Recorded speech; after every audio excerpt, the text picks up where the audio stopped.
ఇప్పుడు కలెక్టర్స్ అందరికీ ఈ సబ్జెక్ట్ లో 2 విషయాలు మెయిన్ గా మనకు.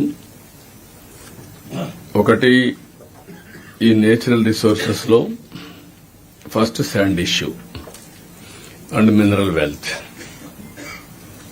ఆల్ కలెక్టర్స్ కి ఒక విధంగా చెప్పాలంటే it is an opportunity, it is a challenge. మీరు సరిగా హ్యాండిల్ చేయకపోతే you will get bad name. మీరు బాగా ఆపరేట్ చేయగలిగితే ఒక మంచి పేరు వస్తుంది, గవర్నమెంట్కి వస్తుంది, మీకు వస్తుంది. There is no tolerance, zero tolerance on free sand. నేను డిప్యూటీ సీఎం ఇద్దరం కూడా చాలా స్పష్టంగా చెప్పాం. We are making again defective policies ఉండి మీరు ఫంక్షనాలిటీలో ఇబ్బంది వస్తే చాలా సమస్యలు వస్తాయి. నేను అదే మన మైన్ సెక్రటరీ గారితో, మీనా గారితో రివ్యూ చేసినప్పుడు చెప్పాను. దీన్ని ఫర్దర్ గా ఇంప్రూవ్ చేయమని కూడా చెప్పాను. దెర్ ఆర్ 3 కాంపోనెంట్స్ ఇక్కడ. ఒకటి కన్స్యూమర్. కొన్ని ప్రాంతాల్లో కన్స్యూమరే నేరుగా పోయి తీసుకోగలుగుతాడు, ఎక్కడ చిన్న చిన్న చెరువులున్నా లేకుంటే ఇంకోటి గాని ఉంటే. విశాఖపట్నం ఒక ఎగ్జాంపుల్. విశాఖపట్నానికి శాండ్ రావాలంటే అది నేరుగా శ్రీకాకుళం నుంచి గాని లేకపోతే గోదావరి నుంచి వెళ్లాలి. ఇక్కడ మెయిన్ 3 కాంపోనెంట్స్ మనం ఏమన్నామంటే చాలా స్పష్టంగా చెప్పింది. ఫ్రీ శాండ్ ఇస్తున్నాం. కాస్ట్ ఆఫ్ ఎక్స్కవేషన్ ఎక్కడ మీరు తీశారో మళ్ళా మెయిన్ సెంటర్ తీసిపెట్టడం కాదు, మెయిన్ రోడ్డు దగ్గర నియరెస్ట్ రోడ్ లో అక్కడే పెట్టాలి శాండ్ రీచ్. మీరు ఎంత పెంచితే అంత ట్రాన్స్పోర్టేషన్ కాస్ట్ పెరిగితే వాళ్ళకి ఏమనిపిస్తుందంటే మనం పెంచామనిపిస్తుంది. వాళ్ళు తీసుకోపోతే అబ్జెక్షన్ లేదు, లేకపోతే ఎక్కడ శాండ్ తీస్తే నియరెస్ట్ పాయింట్ లో మీరు శాండ్ రీచ్ పెడతారు.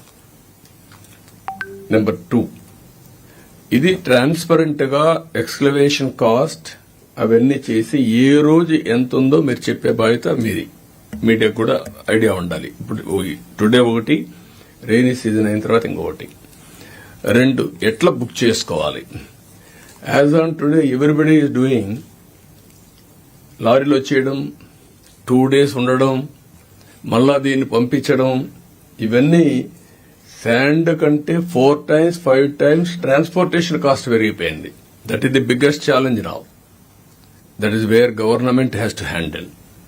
నేనేమంటున్నానంటే ఎవరు శాండ్ కావాలన్నా ఇంకా ఏదైనా ఐడియాస్ చెప్పండి. మళ్ళా వాళ్ళు సాయంత్రం 2 నిమిషాలు మీతో డిస్కస్ చేస్తాను. ఇది ఎట్టి పరిస్థితిలో నేను ఒక సవాలుగా తీసుకుంటున్నా. ఒకవేళ ఎవరన్నా గానీ మీరు ఫెయిల్ అయితే మిమ్మల్ని కూడా కాల్ బ్యాక్ చేసే పరిస్థితి ఉంటుంది.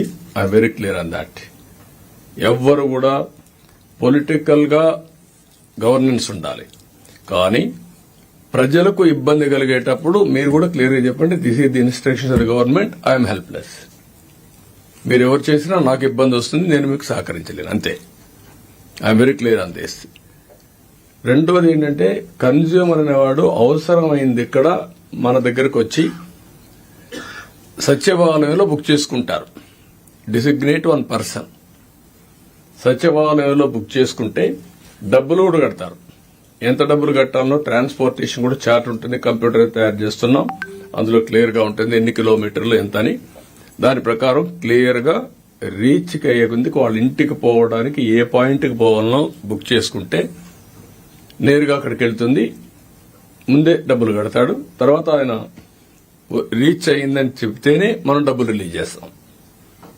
Number 2, all lorries authorisation. Principle is very clear. ఈరోజు మీరు చూస్తున్నారు ఇక్కడ ఆటోలు ఉన్నాయి, రైల్వే స్టేషన్లో ట్రైన్ వచ్చింది, వరుసగా ఆటోలు వస్తూ ఉంటాయి, ట్యాక్సీలు వస్తాయి. ఫస్ట్ కమ్ ఫస్ట్ సర్వ్, ఎక్కడికి పోవాలనో అకార్డింగ్ టు డిస్టెన్స్ రేట్లన్నీ డిసైడ్ అయిపోతాయి, పే చేస్తారు, వెళ్ళిపోతున్నారు. Same I want to bring those who are interested lorries. I'm requesting them. Harassment లేకుండా విన్ విన్ సిచ్యువేషన్ ఉండాలి.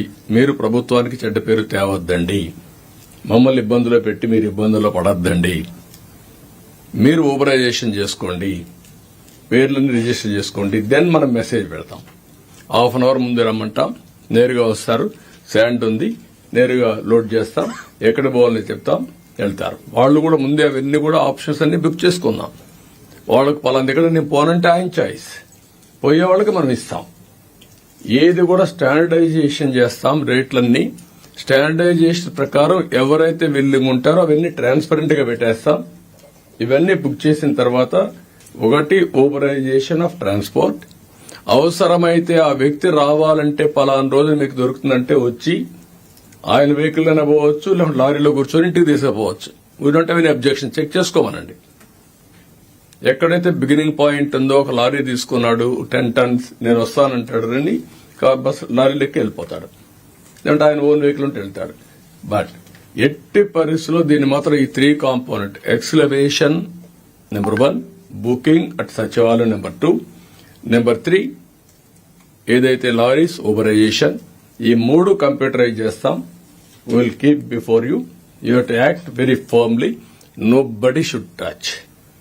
ఇది ఏదైతే పేదవాళ్లకు ఉపయోగపడి మనం ఇప్పుడు రోటీ కపడా మకాన్ అంటాం, ఆహారం, దుస్తులు, ఇల్లు, ఇది ఇంటికి కావాల్సిన ఇసుక. అది కాకుండా it is the right the common man. Nature లో వచ్చిన ఇసుకని కొంతమంది ఇష్టానుసారంగా చేయడం చాలా దుర్మార్గం. పోయిన గవర్నమెంట్ చాలా జరిగాయి. దానిపైన కూడా ఇప్పటికే ఎంక్వైరీ జరుగుతున్నాయి. కడాన సుప్రీంకోర్టు చెప్పినా భయపడలేని పరిస్థితికి వచ్చాం. ఇమ్యూనిటీ దానికి కూడా సుప్రీంకోర్టును కూడా మభ్య పెట్టడానికి తప్పుడు సర్టిఫికెట్లు ఇచ్చారు. ఒక విషయం మీరు గుర్తుపెట్టుకోవాలి, టెక్నాలజీ ద్వారా ఇన్వెస్టిగేషన్ చేస్తే అన్ని దొరుకుతారు, ఎవడు తప్పించుకోవాలండి. అందుకే చెప్తాను, శాండ్ విషయంలో కూడా నో కాంప్రమైజ్. చాలా ఇర్రెగ్యులారిటీస్ వచ్చాయి. ఇప్పటికే అక్కడ కన్సర్న్ ఆఫీసర్ పైన యాక్షన్ తీసుకోమన్నాం. ఇప్పుడు నేను ఆర్డర్ చేస్తున్నా, సిబిసిఐడి ఎంక్వైరీ చేస్తాం. మొత్తం కేసునంతా ఎవరెవరు తప్పు చేశారో వాళ్ళందరినీ పనిష్ చేస్తాం. ఆ విషయంలో నో కోసం నో కాంప్రమైజ్. ఇక్కడ నేను మిమ్మల్ని కోరేది, మీరు ఎక్కడా రాజీ పడకుండా దీన్ని ట్రాన్స్పరెంట్ గా ఎస్టాబ్లిష్ చేయమని మిమ్మల్ని కోరుతున్నా. దీనికి మనం వర్కౌట్ చేయాల్సిన అవసరం ఉంది. అదే మరిగా మినరల్ వెల్త్ కూడా దాన్ని ఏ విధంగా చేయాలని first preference industry, value addition, అవి కూడా వర్కౌట్ చేద్దాం. అదే మరిగా దాన్ని కాపాడుకోవాలి. That is the wealth. ఏదైతే మనం రెవెన్యూ జనరేషన్ చేయాలనుకుంటున్నాం అన్ని వర్కౌట్ చేస్తాం. లాస్ట్ 5 years లో చాలా మిస్యూజ్ జరిగింది. నేను పబ్లిసైజ్ చేశాను వైట్ పేపర్ కూడా. కడాన మామూలు క్వారీలు కూడా కబ్జా చేసే పరిస్థితికి వచ్చారు. మామూలు బిగ్ మైన్సే కాదు. దాన్ని ఏం చేయాలనో will take action on that. ఇది మీకు ఎవరికైనా డౌట్లుంటే యూ కెన్ ఆస్క్ మీ. రెండోది, సుప్రీంకోర్టు అడిగిన దానికి కూడా మీరు ఎవరిని షీల్డ్ చేయకుండా మీరు కాపాడుకోవడానికైనా సరే మీరు క్లియర్ గా వాస్తవాలు చెప్పండి. ఏం జరిగిందో అక్కడ ఆ రీచల్లో ఎక్కడ మీరు షీల్డ్ చేస్తే లాస్ట్ టైం అదే జరిగింది. అన్నెసరిగా మీరు ఇబ్బందులు పడతారు. I want make it very clear. Then వాటర్లో ground water and also projects, ఈ 2 కూడా మీరు ఫోకస్ చేసుకోవాలి. గ్రౌండ్ వాటర్ ని మాక్సిమం ఇంక్రీజ్ చేయాలి. మనం ఒకప్పుడు అనంతపురం జిల్లాలో వాటర్ పాయింట్స్కి వెళ్లాం, ఫామ్ పాయింట్స్ పెద్ద ఎత్తున పోయాం. అవి దానివల్ల గ్రౌండ్ వాటర్ పెరిగింది. ఇప్పుడు కూడా దాన్ని ఎంకరేజ్ చేయాలి. చెక్ డ్యామ్స్ అన్ని రిపేర్ చేయాలి. ఎక్కడున్నా కూడా ఎక్కడొచ్చినా వాటర్ తలిచే పరిస్థితి రావాలి. అదే మరి all reservoirs me responsibility to fill. ఇప్పుడు సముద్రంలో పోయే నీళ్లు పోతిరెడ్డిపాడు ద్వారా రిజర్వాయర్ తీసుకుపోయి అవి కూడా ఫుల్అప్ చేస్తే, ఈసారి మనం గాని కరెక్ట్ గా హ్యాండిల్ చేస్తే రాబోయే 5 ఏళ్లలో అటు ఇటు వర్షాలు తక్కువనా మేనేజ్ చేసే పరిస్థితి రావాలి త్రూ వాటర్ మేనేజ్మెంట్. ఒకప్పుడు బెస్ట్ సిస్టమ్స్ పెట్టాం, ఎన్ని ప్రాబ్లమ్స్ ఉన్నాయి అవన్నీ కంపల్సరీగా మీరు చేయాలి. ట్యాంక్స్ అన్ని కూడా ఫిల్అప్ చేయాలి. ఆల్ ట్యాంక్స్ నేచురల్ గా వచ్చే వాటర్ వస్తుంది. చిన్న చిన్న డైవర్షన్ కావాలంటే ఇవ్వండి, లేకుంటే కెనాల్ ద్వారా వచ్చే వాటర్ ఫిల్అప్ చేయండి. అల్టిమేట్ క్యాలిక్యులేషన్స్ కూడా పెట్టుకోండి. ఇప్పుడు మీరు అన్ని ఫిల్అప్ చేసేసి గ్రావిటీతో వచ్చేటి పర్లేదు, కాస్ట్ పెట్టి ఫిల్అప్ చేసి రేపు వర్షం వస్తే మళ్ళా నీళ్లు సముద్రంలో పోతే అది వేస్ట్ ఆఫ్ మనీ. ఆ క్యాలిక్యులేటివ్ గా డిపార్ట్మెంట్ లో మీరు మాట్లాడుకొని టైం ఎంత ఉంది, వాటర్ ఎంత ఉంది, how to fill in the మొత్తం ఎడ్ చేయాలి. ఆ ఎక్సర్సైజ్ మీరు చేయండి. అదే మరి ఆల్ ట్యాంక్స్ ని మీరు ప్రొటెక్ట్ చేసుకోవాలి. ఒకసారి మీరు కూడా సర్ప్రైజ్ ఇన్స్పెక్షన్ చేయండి. అక్కడి నుంచి ఆల్ ప్రాజెక్ట్స్ లో I'm asking you, be clear, maintenance is very very important. Even gates grease చేయలేకపోయాం. వీఆర్ ఫీల్ కడాన గేట్స్ పెట్టడానికి డబ్బులు ఇవ్వలేకపోయింది గవర్నమెంట్. ఒకసారి గేట్స్ పెట్టిన తర్వాత మళ్ళా కొట్టుకొని పోతే డబ్బు లేకపోతే ఎవడు రాలేదు. గేట్లు పెట్టడానికి కాంట్రాక్టర్ రాలేదు. అలాంటి దౌర్భాగ్యమైన పరిస్థితుల్ని చూసా. నాకు I want to be very clear, ఎక్కడైనా సరే ఒక గేట్ గాని కొట్టుకొని పోతే ఆ concern EE or AE will be automatically deemed suspension. No question of compromise on that. That is responsible to maintain. ఎవరు అక్కడ మిస్బిహేవ్ చేసినా చాలా ఫర్మ్ గా ఉంటాం. మొన్న కూడా ఒక సంఘటన జరిగింది. ఒక రోడ్డు ఒకటి ఓపెన్ చేయమంటే అంద్రినీవా పర్మిషన్ తీసుకుని డిలే చేశారు. అతని డిలే వల్ల అంద్రినీవా ఆపరేషన్ ఒక 4 రోజులు లేట్ అయింది. ఇవన్నీ కూడా ఎక్కడ టాలరేట్ చేసే పరిస్థితి ఉండదు. వాళ్ళు కూడా డిసిప్లిన్ గా ఉండమనండి, మనం కూడా వాళ్ళకి హెల్ప్ చేద్దాం.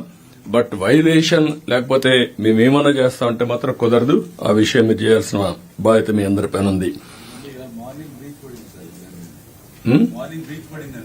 అక్కడే పడిందా?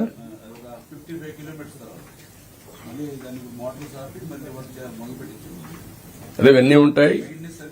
అదే అందుకని నేను చెప్పానంటే first of all run drones everywhere.